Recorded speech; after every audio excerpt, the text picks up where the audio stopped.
Feel like you don't really have time to network and you're sick and tired of posting on Instagram or Facebook to try to get referrals? Then today's episode is for you. I'll be sharing the 3 best ways to get referrals online in a way that's not time consuming and will end up leading to great, easy streams of referrals for you in the future. Hey, Christian therapist, are you craving a counseling career that aligns with your faith and actually supports your well being? Welcome to the Prosperous Christian Therapist Podcast. I'm Kimberly Van Hooser, Christian therapist, private practice owner, and business coach for mental health professionals like you. In this podcast, you'll get practical strategies and faith led guidance to help you build a thriving private practice, one that serves your clients well and makes an impact for the kingdom of God. So, what are you waiting for? Grab your notebook and join me for today's episode. Welcome to the Prosperous Christian Therapist Podcast. I'm your host, Kimberly Van Hooser. I'm a licensed marriage and family therapist with a Christian counseling practice located in Colorado and serving clients in Arizona and Colorado. Just about 1 year ago, I launched this podcast and my coaching business to help other Christians in the field of mental health who want to build their private practice while partnering with God. I started my private practice back in 2015, and honestly, when I started, private practice just felt too hard, but I kept feeling the call of the Holy Spirit to do it. Whenever I tried to quit, it was very obvious that I was supposed to stay in it, but I often found myself feeling lost and discouraged and not knowing what to do next. I'm here today celebrating over 10 years in my private practice because I've been listening to, following, and partnering with God and trusting God even when it feels hard or the path doesn't seem to be clear. Because of this, I've been able to help hundreds of clients in both their counseling and faith journeys. I've been able to have a job that's allowed me the flexibility and freedom to relocate when I needed and to spend time fostering my priorities outside of my business. And now I'm here to help encourage other believers who are ready to go after the dream that God has placed in their heart. I'm here to tell you that you're not alone and to hopefully help you hear God's voice over the enemy and any discouragement or overwhelm that you're feeling. It is noisy out there. I honestly see so much fear in the therapist Facebook groups I'm a part of and on social media, and people are thinking it's just not practical to run their own business right now. It feels really scary, but I want to help you tune into the voice of the Lord. If He is calling you to do something, He's going to give you what you need to accomplish it. So I hope that this podcast makes you feel less isolated and less overwhelmed. I'd also encourage you to sign up for my weekly newsletter and join my Facebook group so you're surrounded by a community of other Christians in the field of mental health. And if you need more direct support, I invite you to schedule a clarity session with me. I'll help you pinpoint what steps you need to take in order to get unstuck. I'm so glad that you found my podcast, and I truly hope that it is an encouragement to you, letting you know that what you're wanting is possible. Anything is possible with God, and to keep going even when it feels tough. All right, so for today, I'm going to share with you the best ways to get referrals online without posting on social media. I know I've done some podcasts on the importance of networking and making personal connections with other professionals and organizations in your area. And I'm definitely a big fan of doing that. I think it's super important to make yourself visible in your local community. And if you're just starting out in private practice, this is a great way to start planting seeds, to start building connections and those referral sources that will be ongoing for you as you're waiting for your internet presence to grow. So while I definitely believe in the power of in-person networking, you would be selling yourself short if you didn't also focus on making yourself findable to clients who are using the internet to find you. And I'm not talking about posting in Facebook groups or on Instagram. I honestly am not a huge fan of social media. I do use Facebook quite a bit for sharing my information for referrals, and that has been helpful. But honestly, the easiest and best way that I get referrals online is through my website and through my Google business profile. Now, sometimes I've seen business coaches say you don't need to have a website in order to start your private practice. And while that might be true, you can open your doors and start seeing clients without a website. You really do need to have one if you're wanting to have a successful private practice in this day and age, or at least make it easier for yourself to have a successful private practice. And you don't just need a website. What you really need in order to start attracting referrals is a website that is optimized for SEO. SEO stands for search engine optimization. And so this means that when your prospective clients are typing their keywords into a search engine like Google, that the search engine can actually find your website and offer it to that prospective client as an option for what they're looking for. So I'm hoping that you have some knowledge of how to access your website and make changes if necessary. If you haven't built a website yet and maybe you're considering hiring out, I would highly encourage you to still make sure that you're going to be able to know how to log into your website and to make changes on your end once your website has been created for you. This is a lot better of an option than just hiring a third party who's going to come in and create a beautiful website for you, but then you have no idea how to make any changes, or it's going to cost you a lot of money to hire them to come back and make more changes for you.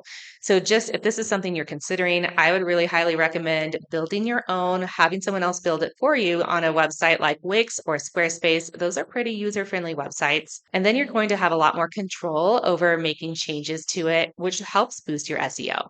If you're still thinking, Kimberly, I have no idea what SEO is or how to fix that on my website, and don't panic, I have a treat for you. Dina Farish, who was a guest on this podcast a few months back, she's a fellow believer and a digital marketing expert for therapists. So she builds therapist websites. She told me earlier this year she's felt more of a call in her heart to help Christians who are in the field of mental health develop beautiful websites.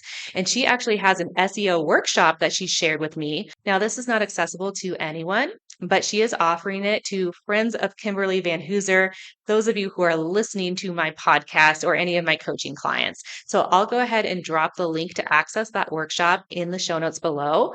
I watched it myself. It's really great information that will teach you the specific steps you need to take in order to DIY your own SEO, or you can choose to hire her for an SEO VIP day where she's going to come in and do that for you.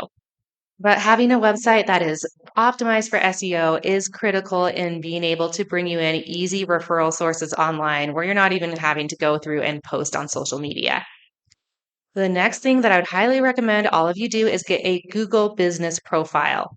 I'm sure you've noticed when you've gone to Google things like best tacos in my area that you notice that Google lists a whole bunch of profiles, but it's not necessarily the restaurant's personal website that is showing up on your search results. So this is just another great way to make yourself findable to prospective clients in your area. Google does have some requirements in order for you to list and to get a profile using Google Business. I was just doing some research because I think it sometimes changes. So you might need to double check this. In the past, you used to have a physical address listed. So for those of you who are just doing telehealth and didn't want to share your home address on Google, that was a little bit concerning. Now it seems you can list yourself as a service-based provider. So you're not necessarily operating in a certain physical location, but that you are actually providing services where your clients are located. So apparently how you can comply with that is listing your home address, but you can turn it off so it's not visible to clients. And instead you list areas or cities that you service.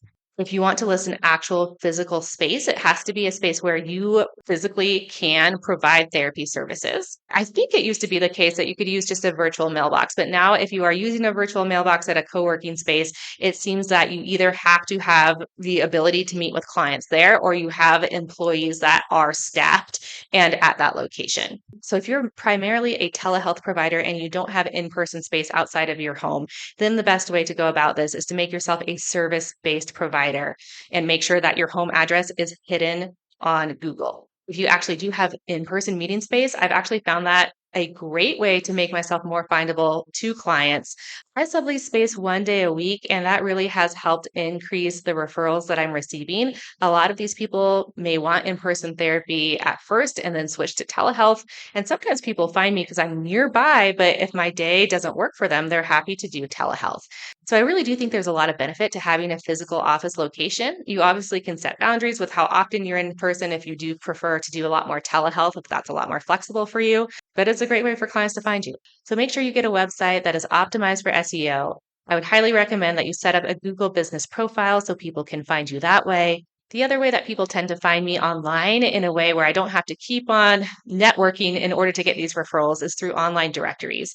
For me personally, the two that have been the most beneficial has been Focus on the Family's Christian Counselor Network and then the American Association of Christian Counseling. You do not need to be a part of AACC in order to sign up for their directory. Now, you also don't have to be marketing yourself specifically as a Christian counselor. While both of these organizations are asking that you are a Christian, but you don't necessarily have to have a practice that is only providing Christian counseling services, if that makes sense. People who are out there looking for a Christian therapist, they probably don't care if you are the owner of Clarity Christian Counseling, like I am, or if you run Susie Jane's therapy. They just want to know that their therapist is someone who shares in their beliefs and has the ability to incorporate their faith. So I would really encourage you to get listed on these directories so you can start getting more easy referrals online. So I hope this has been a helpful episode, maybe giving you guys some hope that you don't always have to be constantly out there networking or posting on Instagram or making reels, and you can still get easy streams of referral sources. Like anything, it's going to take time to build, so don't let that discourage you, but don't delay. Start planting the seeds now so that the fruit tree can start to grow. Now, I forgot to mention this at the beginning of the episode, but I am doing a free webinar this upcoming Friday. So if you're listening in live time, you still have a chance to register. It's April 24th at 12 p.m. Mountain Time. That's 2 p.m. Eastern Time, 11 a.m. Pacific Time. It's called Discerning God's Leading for Your Practice. It's going to be a time of guided prayer and listening that will hopefully help you clarify what God is calling you into, maybe what the next step is that you need to take so you can get unstuck. I'll drop the link for that registration in the show notes below. If any of you have any questions or feedback, feel free to submit those to Kimberly at KimberlyVanHooser.com. I'm contemplating doing a Q&A section at the end of every podcast where I can answer the questions that my listeners submit. So if you would like the chance for me to answer your question on my podcast, please make sure you email me. I love to hear from you. All right, that's it for today. Thank you so much for joining me, and I look forward to having you with me next time. If you found value in today's episode, would you leave a written review on Apple Podcasts? It helps other faith-led clinicians like you find the show. And don't forget to join my free Facebook community, Start and Grow Your Private Practice as a Christian Therapist, where you'll join other clinicians for encouragement, accountability, and free tips and support. See you there.